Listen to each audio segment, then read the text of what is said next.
What's going on, folks? I hope you're having a good day. I most certainly hope you're having a great week. Colorado's defense was one of the biggest issues in 2023. If you remember the Arizona game, Arizona took the ball for about 6 minutes and 40-some seconds left in the fourth quarter, kept the ball the entire time, took it all the way down to within field goal range. They wore down the clock, did not give the ball back to us, and they were able to kick a field goal and win by 3 points in that game. Arizona in 2023 was a really good team. Colorado could not stop the run. If Colorado stops Arizona, either make them kick a field goal and leave some time on that clock, get the ball back to Shedeur, we could score and possibly win that game. Colorado has made a lot of adjustments for the defense. Those guys are laughing, and I must say they're laughing because they know how much better this team is. This team is a much, much better team. The defense has gotten way better, and they're going to be able to stop the run this year. There's a story that I want to share with you on how good Colorado's defense has gotten. I'm going to share some statistics with you to prove that as well. Before I get into that information,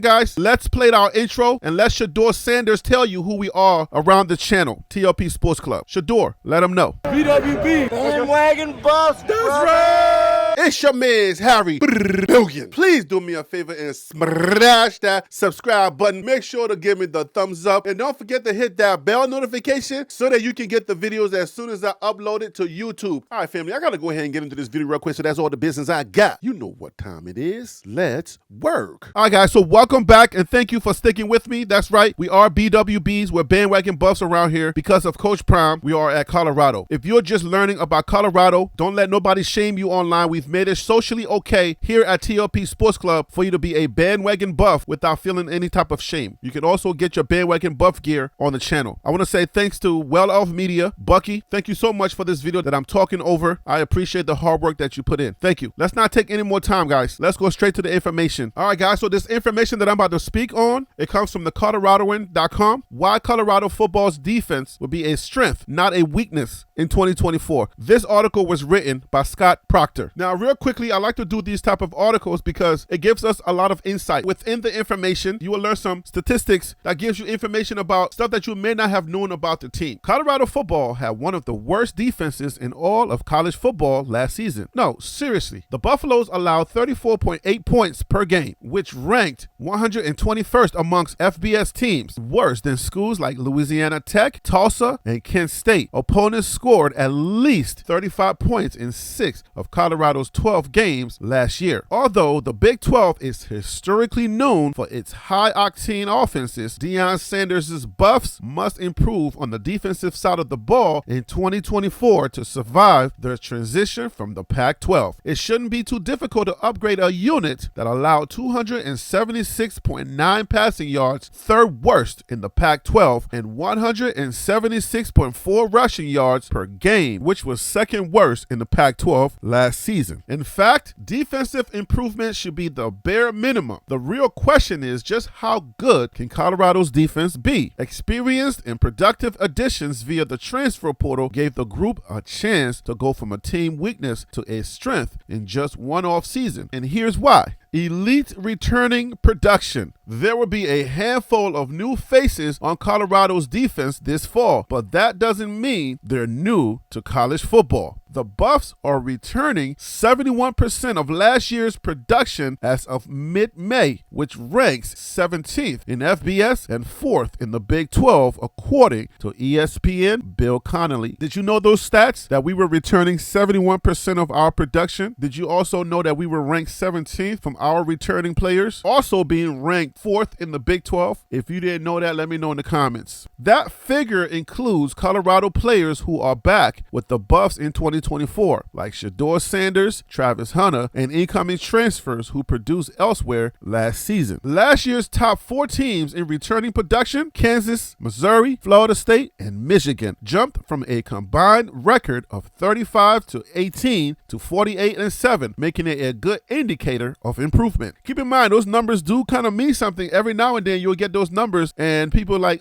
what do those numbers mean? Let them just play the game. If you're looking at a returning core that records 35-18 and then jumps from that to 48 and to a single digit, that is definitely an indicator of improvement. So just keep those numbers in mind as we go through this data. The defensive side of the ball is where the majority of Colorado's returning production, 75%, which ranks 18th versus 67 on offense, which ranks 48th, stems from. So the defense being being ranked 18th, and then 67% on the offense, which ranks 48th. These are numbers for all FBS teams, all of the teams that are going to be part of that new 12-team playoff system, just to put that in perspective for you. So sure, the return of players like Hunter, Shiloh Sanders, Kimron Silman Craig, Levante Bentley, and Trevor Woods contributes to that 75%. But a strong transfer portal class is what really gives the Buffs the chance to have a strong defense. This offseason, Colorado added 2 of Pro Football Focus's 10 highest graded transfer linebackers, former FAU linebacker Jalen Wester and former Charlotte, Michigan linebacker Nakai Hill-Green. I did a video on Nakai Hill-Green. It was an interview that he had with Brian Howell from BuffZone.com. You can go ahead and go check it out. That duo combined for 128 total tackles, 80 solos, and 16.5 tackles for loss in 2023. Another productive duo was added to the Buffs secondary this offseason in the form of Oklahoma State transfer DJ McKinney and Liberty transfer Preston Hodge. They combined for 86 tackles and 13 pass breakups last season, giving Deion Sanders a pair of lockdown cornerbacks to play alongside Travis Hunter. When you're talking about bringing Preston Hodge and DJ McKinney in, these guys are unbelievable, and you can put Travis Hunter at the nickel. Deion Sanders said on April 18th, all of those guys are versatile. They can play the slot, they can play the dime, they can play corner, they can play whatever you desire them to play. Colorado added productive playmakers to its linebacker corps and secondary, but up front is where the Buffs have improved the most. And one of the categories is going to be pass rush prowess. Being able to rush the passer is monumental. If we can make them lopsided where we were last year, if all they can do is just run because they can't pass, then we stop the run and the game is over. Colorado struggled to consistently rush the quarterback in 2023, resulting in just 27 sacks, 7th in the Pac-12. It's now safe to project the Buffs will have a top 5 pass rush in the Big 12 this fall, based on the data, not just somebody who's feeling good about who we have and what we have. Perhaps the biggest reason for that would be Arizona State's transfers BJ Green. The number 7 ranked defensive lineman in the transfer portal set career highs in tackles, 39, tackles for loss, 11.5, and sacks, 6 last season for the Sun Devils. More importantly, Green has the most career QB pressures, 107 amongst active Power 5 players, according to PFF. Good numbers to think about. If he's able to continue that kind of production with the Buffs in the Big 12, Colorado is going to be right where we need to be at, staring at that Big 12 championship. Colorado also added 2 of the top 10 spring transfer portal commits in the Big 12 to its defense, according to On3. You got top 10 players that are in the transfer portal. We were able to snatch 2 of those. There's only 8 left. That's important to recognize. All right, I know people like to disparage and they like to say there's nothing in the transfer portal. You can't really build from the transfer portal. These numbers are important to look at. Former Pitt edge Deion Hayes was slated to be one of the Panthers' top returning players this fall, but left a lucrative NIL deal on the table to join his former teammate Samuel Okalola in Boulder. Hayes, On3's number 3 ranked spring transfer commit, led Pitt in tackles for loss, 10.5 last season, while Okalola notched a team high of 5 tackles as a redshirt freshman. Either Hayes or Okalola will likely start at edge opposite of Green for Colorado in 2024, but all 3 will be impactful pass rushers. Rayon Bureau, On3's number 8 ranked spring transfer commit, has flown under the radar since committing to the Buffs in late April. The 6'3", 275-pound defensive lineman is a disruptive force who racked up 12.5 tackles for loss and 4.5 sacks